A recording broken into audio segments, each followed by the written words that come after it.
Christian soldiers. All right. I word Christian soldiers. And when we look at the book of 1st and 2nd Timothy, they are two of the pastoral epistles that Paul wrote while he was in prison. And here in 1st and 2nd Timothy, Paul is writing to his spiritual son Timothy in Ephesus. And after spending 3 years in Ephesus, the Apostle Paul left Timothy there to be pastor of this church. And what you got to understand, that Timothy was a young pastor, both in age and in ministry. He was pastoring a young flock of saints, and some of them were probably twice his age. So therefore, here Paul was writing to Timothy to encourage him because Timothy missed Paul. And he felt like quitting him. There were false teachers and there was stuff going on in the church at Ephesus. Because not every church is perfect. When you find the perfect church, please let me know. I got news for you. You'll never find one until we leave this earth. But so knowing all what Paul is doing and Paul is writing to Timothy, I want you to, let's read 2 Timothy, starting in verse number 1, and let's begin to read down through verse number 4. And it says, "Thou therefore, my son, be strong in the grace that is in Christ Jesus. And the things that thou hast heard of me among many witnesses, the same commit thou to faithful men, who shall be able to teach others also." But here's where we hit the metal, hits the road here, right? Number 3, thou therefore do what? Endure hardness as a what? Of Jesus Christ. No man that worth entangle himself with the affairs of this life, that he may please him who hath chosen him to be a soldier. So Father, we thank you this morning for this word that you have given us this morning, Father. We thank you, Lord, that we are soldiers in your army, God. So, Father, this word goes forth this morning, God. Sanctify it in our hearts, God. Father, that we might not sin against thee. So, Father, we ask, oh God, that you decrease me, that you may be increased, oh God. Lord, it's all about you this morning.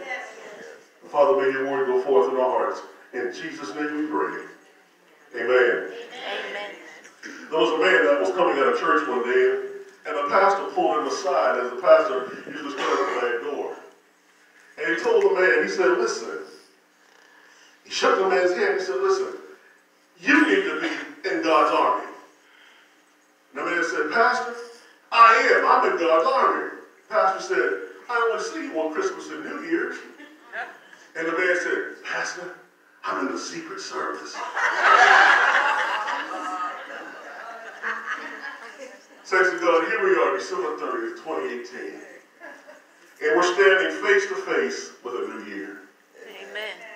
And I have to ask you, do you want to be in the same place next year this time? Nope. Spiritually, physically, or financially? No. Do you want to be in the same place? No. No. The thing is, if you want to receive a promotion from God, we're going to have to reposition ourselves, come on, to be promoted by changing how we do things. Amen. In the military, if you want to be promoted, there are certain things that you have to do. Amen. And nowadays, if you don't do these things, you're not promoted within 2 cycles, they're going to put you out. Yes. So all of us as Christians, because when we were born again, we immediately were drafted into God's army. Amen? Amen.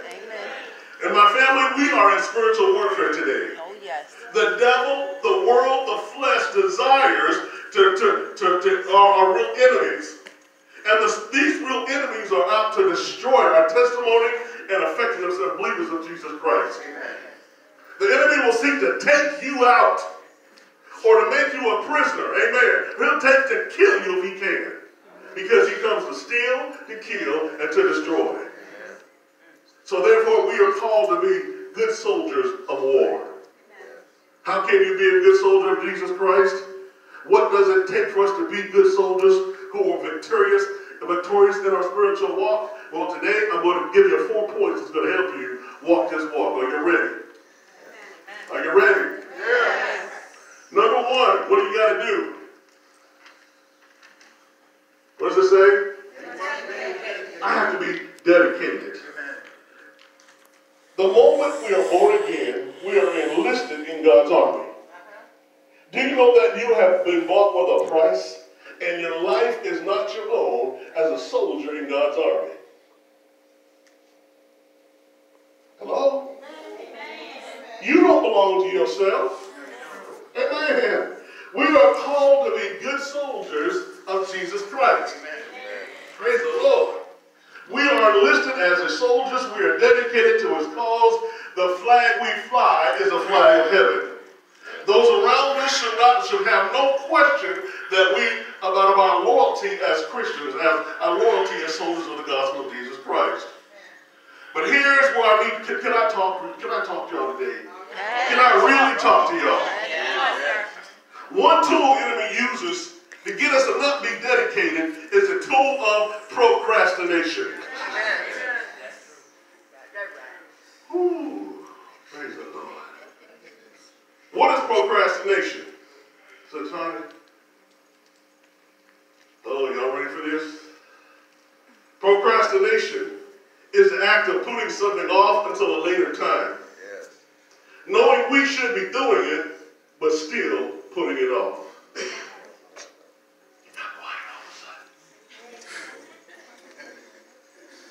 Can I break it down to you a little bit more? Yes. Procrastination is laying in bed on Sunday morning later than you know you're supposed to. Amen. Amen. Or it's giving up and doing other things that hinders you from being where you're supposed to be.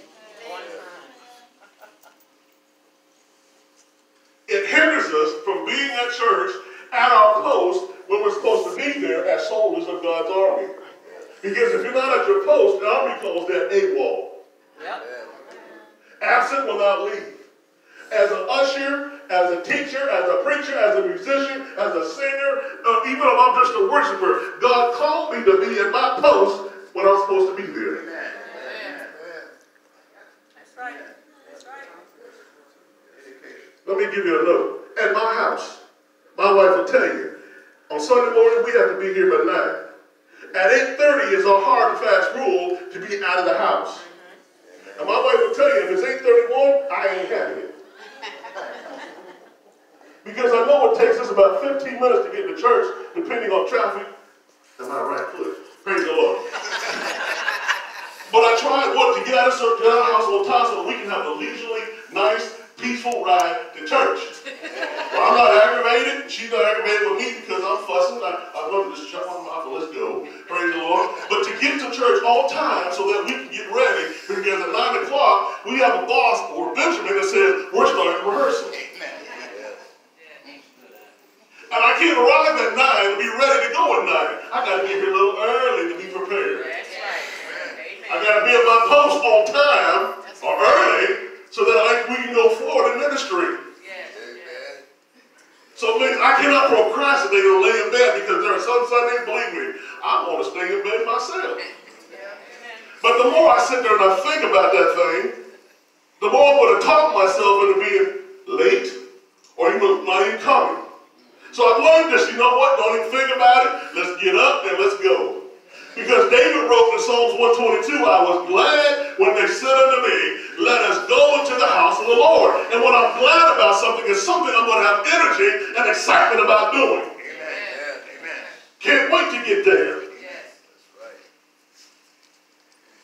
It's not a little old song when the saints come marching in, hallelujah. Oh, I want to be in that number. The clock time is when the saints come bragging in.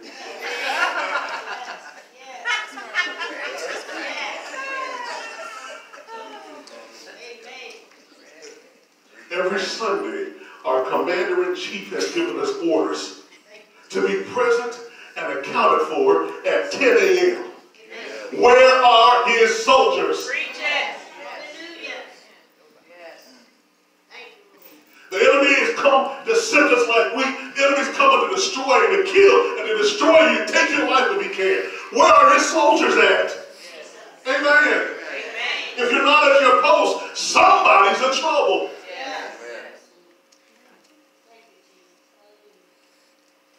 It's my love for God, my dedication for my Commander-in-Chief that will cause me to get my stuff in order early, to prepare